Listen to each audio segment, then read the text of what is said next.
यौगिक कहानियों में एक बहुत खूबसूरत कहानी है। आदियोगी शिव और पार्वती की शादी एक बड़ी घटना थी।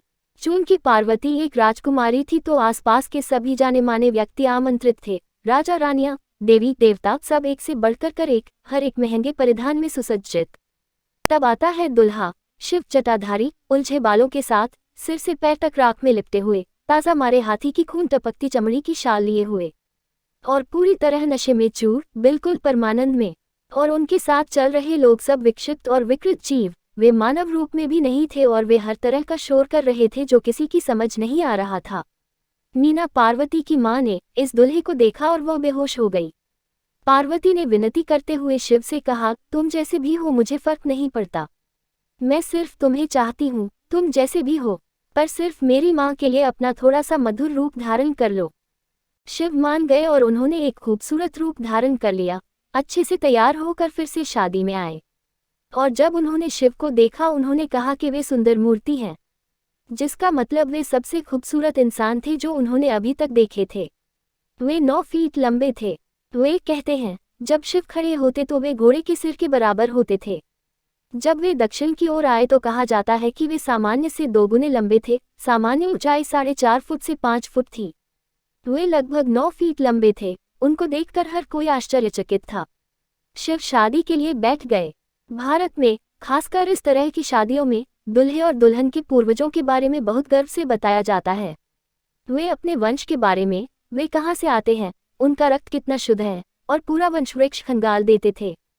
दुल्हन के लिए, पार्वती के पिता हिमालय पर्वत क्षेत्र के राजा थे। दुल्हन की वंशावली के बारे में काफी महान चीजें कही गई। अब उन्होंने कहा, दुल्हे के बारे में बताया जाए। शिव चुपचाप बैठे रहे, शांत रहे। उन्होंने कुछ नहीं कहा। उनके साथ आए लोगों में से कोई भी समझने लायक भाषा नहीं बोल सकता था। वे सिर्फ अनाप शनाप आवाजें निकाल रहे थे। दुल्हन के पिता अपमानित थे। एक व्यक्ति बिना वंश के, ऐसे व्यक्ति को वे अपनी पुत्री कैसे दे सकते हैं? कोई नहीं जानता वो कहाँ से आया है, उसके माता पिता कौन है, उसकी वंशावली क्या है। ऐसे व्यक्ति को मैं अपनी पुत्री कैसे दे सकता हूँ? वे गुस्से से खड़े हुए। तब ऋषि नारद, जो शादी समारोह में मेहमान थे, अपने एक तारे सहित आगे बढ़े। उन्होंने एक तारे की तार को छेड़ा। तंगगग तंगगग तंगगग, उद्धरण चिन्ह। राजा और भी नाराज हो गए। अब तुम यह एक तारा किस लिए बजा रहे हो? नारद ने कहा, यही इनका वंश है। इनकी कोई माता नहीं, कोई पिता नहीं, फिर इनका गम क्या है? यही इनका गम है, गूंज। इनका जन्म गूंज से ही हुआ है। इनका कोई कुल नहीं, कोई पूर्वज नहीं, कोई वंशावली नहीं है। वे स्वयंभू हैं, स्वनिर्मित, बिना वंश के जीव।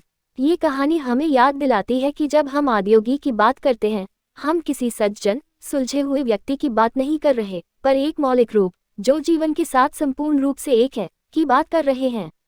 वे शुद्ध चेतना, पूरी तरह अभिमान रहित, किसी भी चीज को कभी न दोहराने वाला, सहज, निर्माण कुशल, निरंतर रचनात्मक। वे बस जीवन हैं। यह आध्यात्मिक क्रिया की मूलभूत जरूरत है। अगर आप यहाँ यादों, विचारों और आस्थाओं की गठरी, यानी एक मेमोरी स्टिक, जो आपने बाहर से एकत्र की है, तब आप मनोवैज्ञानिक क्रिया के पूरी तरह गुलाम बने बैठे हैं।